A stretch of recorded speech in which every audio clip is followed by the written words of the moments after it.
जय हिंद, जय भारत। सैनिक न्यूज़ टुडे में आपका स्वागत है। मैं अशोक फौजी। OROP 3 के अंदर जो आपको पैसा मिलना था वो तय हो गया है। PCDA का सर्कुलर भी आज रिलीज कर दिया गया है। अभी आपको सितंबर के महीने में विद एरियर के पेमेंट रिलीज हो जाएगा और ये फाइनल हो गया OROP 3 का कि किसको मिलेगा किसको नहीं मिलेगा। ये लेटर PCDA का प्रयागराज का है 6/9/2024 का। अभी आपके ऊपर स्क्रीन पे लगा हुआ है, आप देख सकते हो।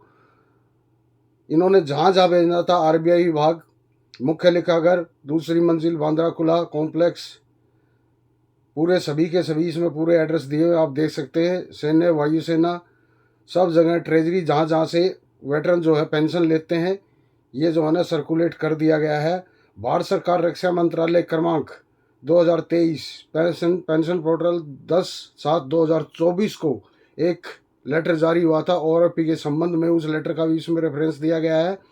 2023 पेंशन पोर्टल दिनांक के प्रति उपरोक्त आवश्यक कार्रवाई हेतु अग्रेसित किया गया है।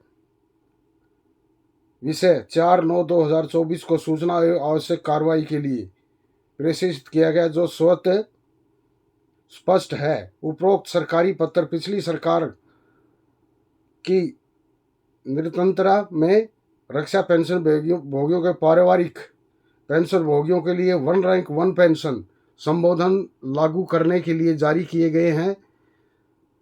विषय पर दिनांक 3/2/2016 आदेश कार्यालय के परिपत्र सर्कुलर नंबर 555 का इसमें हवाला दिया गया है और 4/2/2016 और भारत सरकार के द्वारा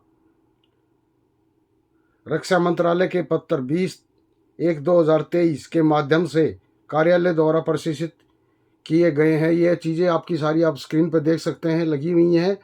फिर परिपत्र क्रमांक सबसे पहला जो 2016 में 555 नंबर सर्कुलर डाला गया था।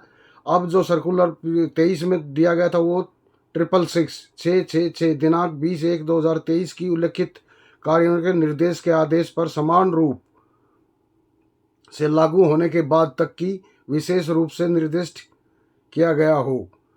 उपरोक्त सरकारी आदेशों के अनुसार पेंशन का संशोधन 1/7/2024 से प्रभावी होगा और वे पेंशन के संशोधन के कारण अर्जित बकाया भुगतान यदि कोई हो तदनुसार किया जाएगा। फिर पैराग्राफ नंबर 4 में लिखा है कि इसमें जो है ना पेंशन जो OROP 3 की रिवीजन है वो इसमें किस किस को नहीं मिलेंगे, इसके पात्र कौन कौन नहीं होंगे। इस परिपत्र के प्रावधान से UK, HK, RA, KC pension भोगियों, पाकिस्तान और बर्मा सेना पेंशन भोगियों पर लागू नहीं होते। ये आदेश आरक्षित पेंशन भोगियों पर लागू नहीं होते। ये आदेश अनुग्रह भुगतान प्राप्त करने के लिए पेंशन भोगियों पर लागू नहीं होते। किन किन पर नहीं होते ये वो है। फिर पेंशन भोगियों को 1/7/2024 को या उसके बाद यानी OROP के बाद 1/7/2024 से सेवानिवृत्त हुए 1/7/2014 से पूर्व रिटायर हुए सेवानिवृत्त के अनुरोध पर, यानी कि जोर का झटका धीरे से प्री मेच्योर ऑन रिक्वेस्ट जो 1/7/2014 के बाद में आए हैं उनको ये नहीं मिलेगा। उनको बाहर कर दिया गया है, उनको शामिल नहीं किया गया। अब कौन कौन इसके पात्र होंगे, ये आदेश उन सभी पेंशन भोगियों के ऊपर लागू हैं। JCOs, कमीशन ऑफिसर्स, OR, गैर लड़ाकू नामांकित पद, सेवानिवृत्त, सेवा मुक्त से बाहर हो गए, सेवा के दौरान मृत्यु हो गई या सेवानिवृत्तियों के बाद रक्षा सुरक्षा कोर, प्रादेशिक सेना और 1/7/2024 तक किसी भी प्रकार की पेंशन परिपत्र संख्या 555 के पैरा 5.1 में उल्लेखित प्राप्त कर रहे हैं।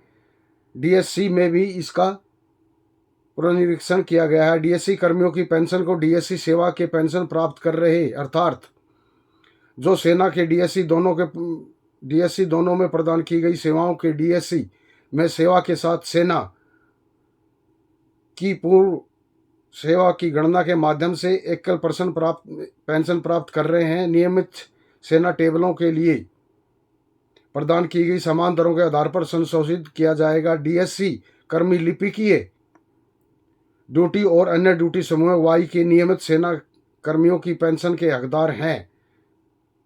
हालांकि डीएससी में उनकी सेवा के कारण दूसरी पेंशन प्राप्त करने वाले डीएससी के जेसीओ ओआर के लिए अलग अलग तालिकाएं तैयार की गई हैं और वो संकलन भी की गई हैं। संकलन सारणी सेवानिवृत्ति विशेष विकलांगता अन्य बाकी सबको मिलेगा जिसका जिक्र किया गया है, जो ऊपर मैंने बता दिया। जो पात्र नहीं होंगे खासकर प्री मेच्योर और रिजर्विस्ट को भी ये इसमें शामिल नहीं किया गया। जो 1965 और 71 में जो आगे थे जो रिजर्विस्ट हैं पेंशन ले रहे हैं अभी, उनको भी इसमें शामिल नहीं किया गया है। ये थी आज की जानकारी। मिलते हैं ऐसी जानकारी के लिए जो आपके लिए वेलफेयर से संबंधित हो। तब तक के लिए जय हिंद, जय भारत, भारत माता की जय।